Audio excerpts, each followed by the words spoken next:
O gagawa tayo ng cheese bread. Timbang tayo ng 1 kilong harina. Yung yes natin na 15 grams na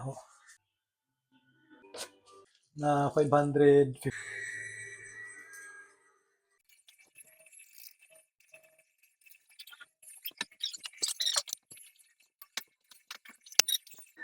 Pag ganyan yung ating dough, maglalagay na tayo ng ating butter na 100 grams.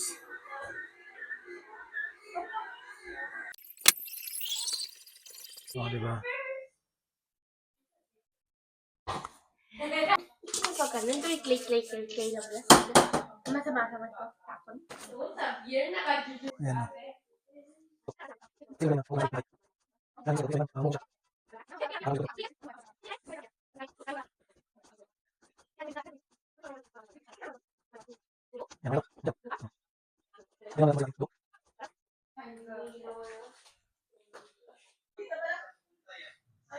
After 45 minutes, ito na. Double size na yung ating dough.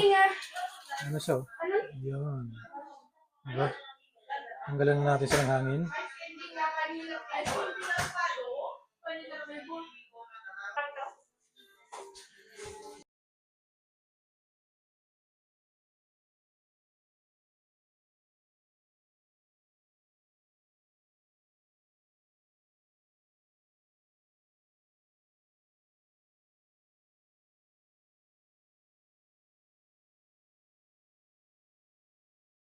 Kaya ko lang siya ng food coloring na yellow para magkaroon ng kulay.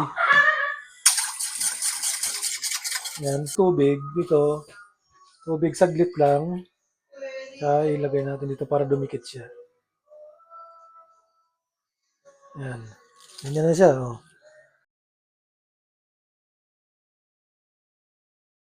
After 40 minutes, ito na yun ng ating cheese bread. So, preheat na natin yung oven natin ng 170 degrees. Baking time is 20 minutes. Ito na yung ating cheese bread. Pat na natin yung ating tinapay. Sobrang lambot.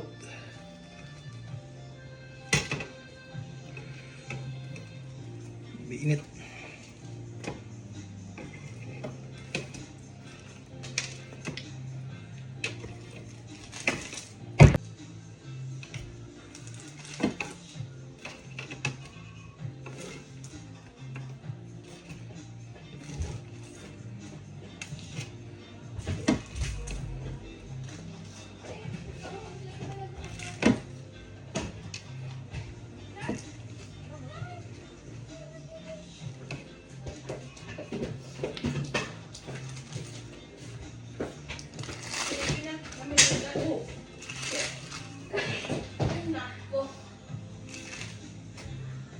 Sobrang lambot to.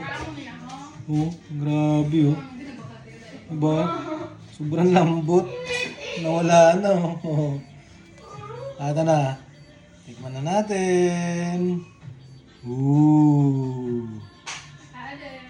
Masarap to pag may cheese. Lagyan nyo ng palaman. Bango.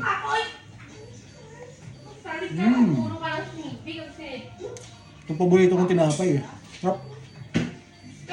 Subukan nyo yung recipe nyo yan. Talaga matutuwa kayo. Pag nagawa nyo yung dough na to, kahit anong tinapay, pwede siya mapapandesal, pwede siya mapa-ensaymada,